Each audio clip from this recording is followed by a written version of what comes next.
In the last tutorial lecture, we have derived the constitutive equation for a Newtonian fluid. Let us summarize the arguments for this. We have linear momentum balance equation applied, gives us this equation here, dou by dou t of rho ui plus dou by dou xj of rho ui uj equal to dou by dou xj of sigma ji plus rho gi, which is the body force. Now, in this has three equations, but too many unknowns here, and even if we invoke the angular momentum balance equation, we will have too many of the stresses here that are unspecified. So, we said that we would break up the stress into a hydrostatic component involving pressure as a compressive force, which is always normal and compressive, which is why we have the delta Ij, plus a shear stress, viscous stress, which is induced due to relative motion. And we studied the kinematics of deformation, and we suggested that the deformation rates can be expressed in terms of linear combinations of this deformation tensor, and we seek a linear relation between the stresses that are induced by relative motion and the strain rates that are produced as a result of this relative motion, such that since these strain rates are expressible in terms of linear combination of the velocity gradients, you could replace the stresses here by the velocity gradients here into this, so that we can get rid of all these unknowns. And in the general case, we have this linear relation having 81 constants. But if we assume this solid body rotation not causing any stress because there is no deformation, it is just rotation, and just as translation, pure translation does not produce any deformation rate, if we say that this is not causing any stress, then this tensor here becomes a symmetric tensor expressed in terms of the d mn. And there are other arguments also giving rise to the same idea there. And if we make the further assumption of fluid being isotropic, then we have seen that the stress versus strain rate relation, distortional strain rate relation, can be expressed in terms of only two independent components, constants, which we call as mu and lambda here, and the relation can be expressed as tau ij as being given by mu dou ui by dou xj plus dou uj by dou xi plus lambda times dou uk by dou xk. Now, we substitute this into this expression here and this into this expression, and we finally get the conservation equation like this. So, these are the Navier-Stokes equations for a Newtonian fluid, and any flow of a Newtonian fluid is governed by these equations. We have the continuity equation or the mass conservation equation, which is dou by dou t of rho plus dou by dou x I of rho ui equal to 0, and linear momentum conservation equation with the angular momentum all thrown in, with the Newtonian fluid assumptions thrown in. That is, the relation between stress and deformation strain rate is linear, and the medium is isotropic. So, those are the two assumptions of the Newtonian fluid, and once we do that, we can substitute that sigma as minus p delta ij, so that gives us minus dou p by dou xi here plus dou by dou xj of the stress component here, gives rise to this equation here. And here we see that there are terms involving repeated index j here, and repeated index j, and a repeated index I here, and repeated index k here, and all these things will give rise to a set of four equations. One is the continuity equation and three momentum equations here, and these equations together have the three velocity components, that is u v w in the Cartesian coordinate system, and p pressure as the unknown variables, and they also involve three material properties: the density, the first coefficient of viscosity, and the second coefficient of viscosity. So, if the fluid properties are given through an equation of state, then we have 4 equations and 4 unknowns. So, this constitutes the set of Navier-Stokes equations and the formulation of the fluid flow problem. So, these 4 equations are the ones that we need to solve in order to describe any fluid flow situation. We also need to have a proper flow domain and boundary conditions. We will come to that later, but let us take a simplified form of this, which is the case of incompressible constant property flow, which, for example, most of the water flows without any heat transfer obey this kind of assumption. And so in which case, if you say that incompressible, then density is constant, so this becomes 0 here. Rho can be taken out and then taken to the other side, so you have dou ui by dou xi equal to 0. That becomes the continuity equation. Here rho can be taken out and put here 1 by rho here, and mu can be replaced with the kinematic viscosity, and since dou ui by dou xi equal to 0, therefore dou uk by dou xk equal to 0. So, this whole second coefficient drops out and you have a simplified momentum conservation equation, which is like this. So, you have a simplified continuity equation and momentum conservation equation here for the case of incompressible constant property Navier-Stokes equations. So, this can be written in a vector form as del dot u equal to 0, and the momentum conservation equation can be written as del dot uu, which is a dyadic tensor, minus, there is an extra minus here, 1 by rho gradient of pressure plus Laplacian of the velocity vector plus the gravitational vector here. So, this vectorial form here is good for us to write the corresponding equations in other coordinate systems like polar coordinate system, cylindrical polar coordinate system, or spherical coordinate system.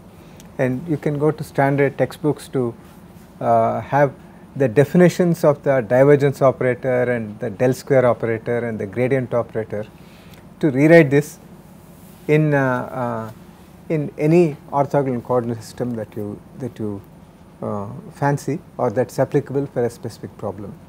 For example, if you are looking at flow over a sphere, then instead of using a Cartesian coordinate system, you might want to use a spherical coordinate system. Then you can take this form and then define from books on mathematics what is a divergence operator in spherical coordinate system, and what are the corresponding components here and here and the gradient here, and you can write down the governing equations for the case of incompressible constant property flow. So, this in a sense is the set of governing equations. We will come to the energy equation later, and before we consider this further, we would like to draw the distinction between the CFD approach and the non-CFD approach in terms of the problem formulation. So, that is we know these equations, the equations that we solve often in CFD are not the same as the equations that you would solve in your analytical solutions in the non-CFD approach, and that is because the equations which govern the fluid flow, even though these are in they look fairly simple like this, only second order partial differential equation, but this is nonlinear equation and you have 3 coupled equations, and you have more problems in the sense of their not being of the same mathematical character all the time. So, we will come back to that. So, despite the apparent simplicity, it is not possible to get an analytical solution to the exact equations. So, when we are doing the non-CFD approach, then we make certain simplifying assumptions. These assumptions can be like inviscid flow, creeping flow, fully developed flow, and boundary layer flow, and all these things. And we do not have to make these assumptions when we do the CFD. So, which is why it is important to see what we solve in CFD and what was we solve in that in the analytical approach, and that is the highlight that we are making here. For example, in the that is a distinction that we are trying to draw here. In inviscid flow, we make the assumption of viscosity being equal to 0. So, then the momentum equations reduce to Euler's equations and they become hyperbolic type of equation, and for flow steady flow along a streamline, you can have the momentum equations being written in the form of the Bernoulli's equation, Bernoulli's principle, P1 plus rho g z1 plus rho u square by 2 equal to P2 plus rho g z2 plus rho u2 square by 2. So, this is another form of the governing equation which is very useful in many cases, and it has been the cornerstone of aeronautical turbo machinery applications long before computers were invented and widely used. Okay. But the inviscid flow assumption is not a practical assumption.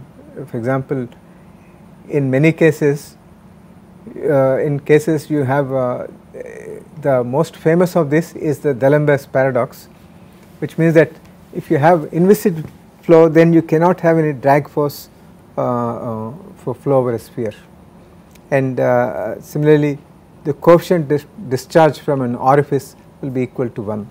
So, those kind of things are not practical, and we know that when fluid flows there is drag, and that phenomenon cannot be explained by the inviscid flow assumption.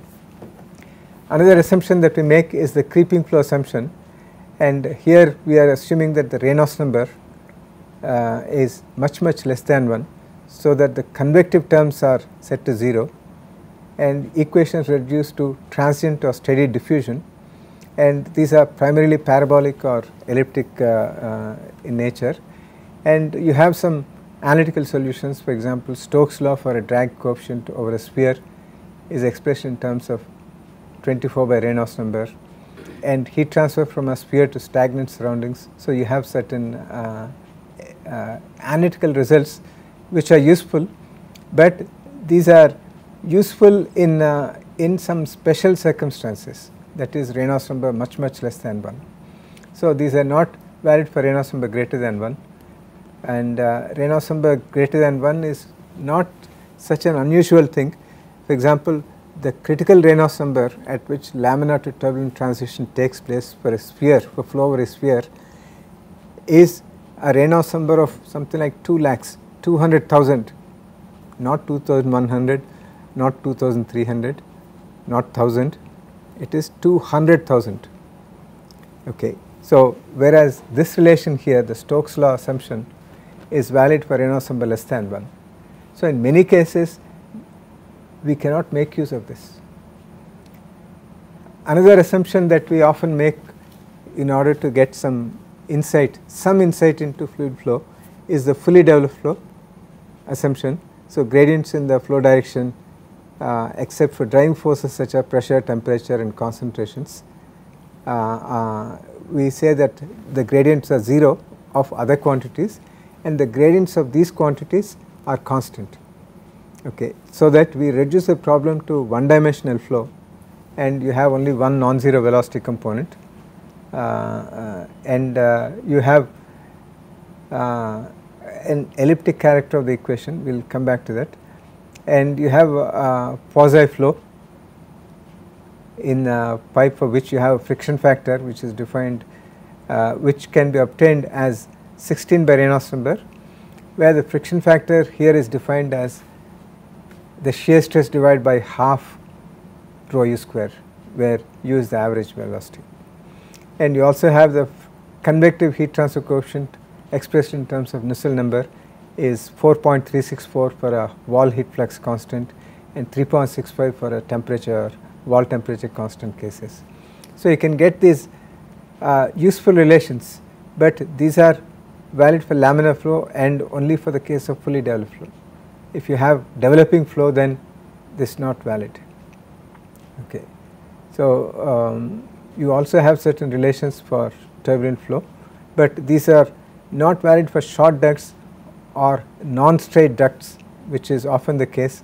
As we saw in the very first lecture of this course, we saw certain cases where you do not have fully developed flow and you do not have ducts of constant cross section. So, in such a case, application of these relations becomes questionable. And again, one more common assumption that we make is the boundary layer flow in order to get some analytical results. And so gradients along the flow direction are much less than those perpendicular to the flow to the surface in the vicinity of a solid wall, and well away from the wall the flow is virtually inviscid, and it can be used to handle developing flow. For example, the entry flow in a problem in a pipe can be done using this kind of thing. And you have useful relations for laminar flow over a flat plate, you have certain relations for the friction factor, and then for heat transfer coefficient and mass transfer coefficients. But these relations are not valid for bluff bodies. So, that means that in the sense where you do not have a thin boundary layer and you have strong pressure gradients and non-cylinder bodies where the L by D ratio is small, it is not very large. And also for separated flows and very close to the stagnation point where the boundary layer thickness is large compared to the distance traversed along the surface. So, these are all useful things, but these are not for the general case, and we can also do the empirical thing, but these are not for the general case. In the general case, we have only the Navier-Stokes equations that are applicable, and these are the things that we try to solve, so that when we solve the CFD, when we solve any CFD problem, we do not make any assumptions as to whether the flow is creeping flow, whether it is boundary layer type of flow or fully developed flow and all that.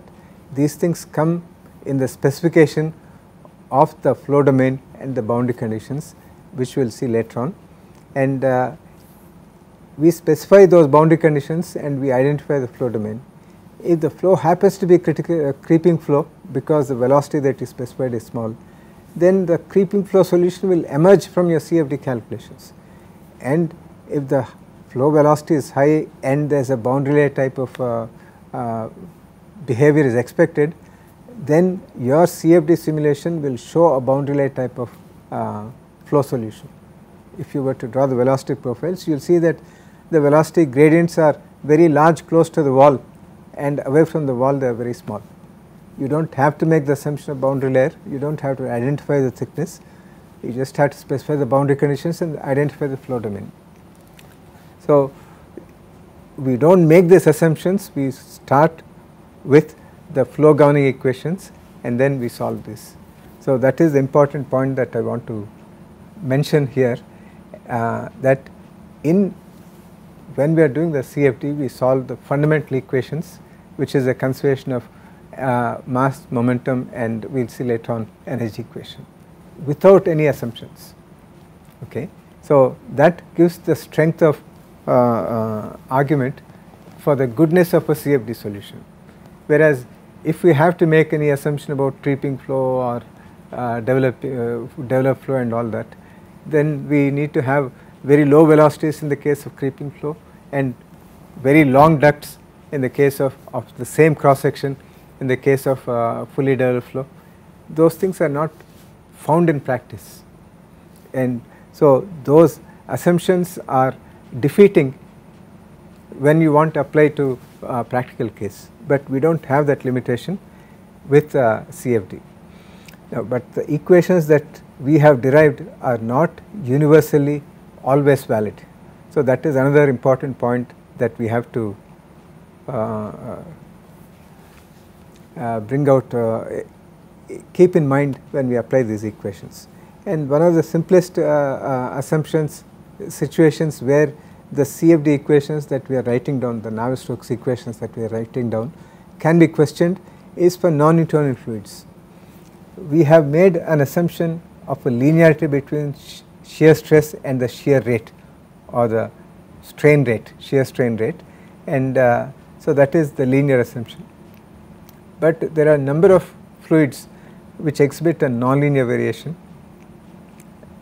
This kind of relation where and you can also see this kind of, you have a pseudoplastic or dilettante variation, and you can have variations with respect to time, and we can also have more complicated behavior like that of a viscoelastic fluid, where the shear rate or the stress versus shear rate does not depend on the local values. Okay, so the stress does not depend on just the shear rate that it is present locally. So that is, tau is not just equal to mu dou u by dou y at a particular point.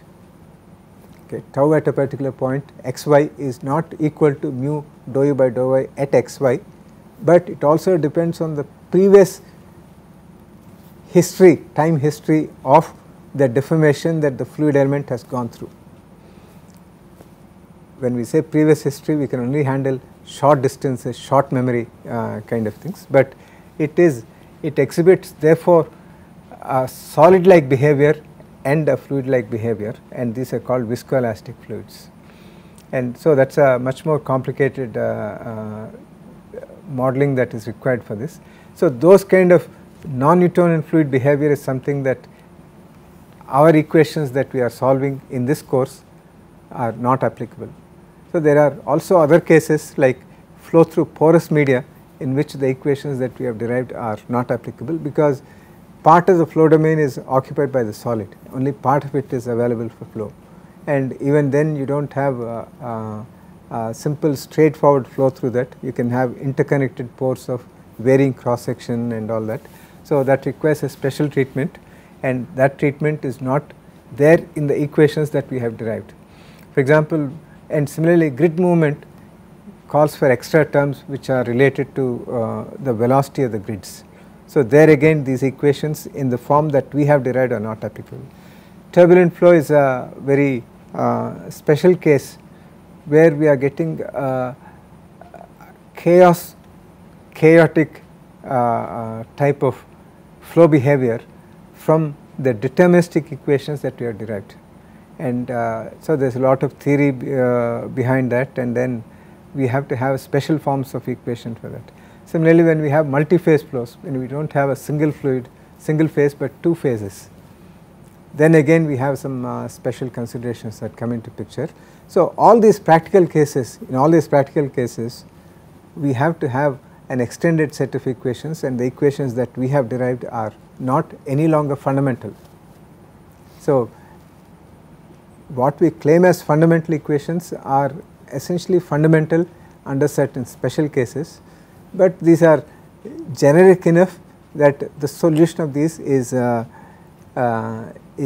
still interesting, and there is also further mathematical treatment and extra equations that we can derive for all these things, all these physical phenomena, and in all the cases the resulting equations can be solved using the techniques that we are going to discuss in the rest of the thing. So we would like to look at how to solve these simplified form of the special form of the equations that we have derived, which is the Navier-Stokes equations for a Newtonian single phase fluid, and then so that armed with that we can then solve the extra equations that come into picture when we are dealing with all the more complicated physical phenomena. Okay.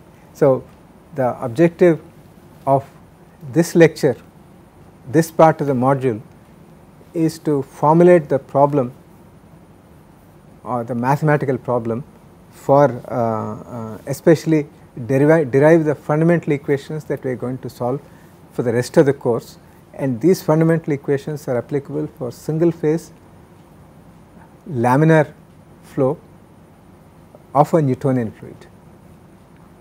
In the last part of this last module of this course, we will look at the equations that can be used for turbulent flow. but otherwise we are assuming laminar flow. And these equations are in a special form. These equations are in the form of coupled nonlinear partial differential equations, and these equations are 4 in number for the simplest case and involve 4 variables, UVWP in the case of Cartesian coordinate system, and they require us to specify the density and viscosity and the 2 coefficients of viscosity for the general case.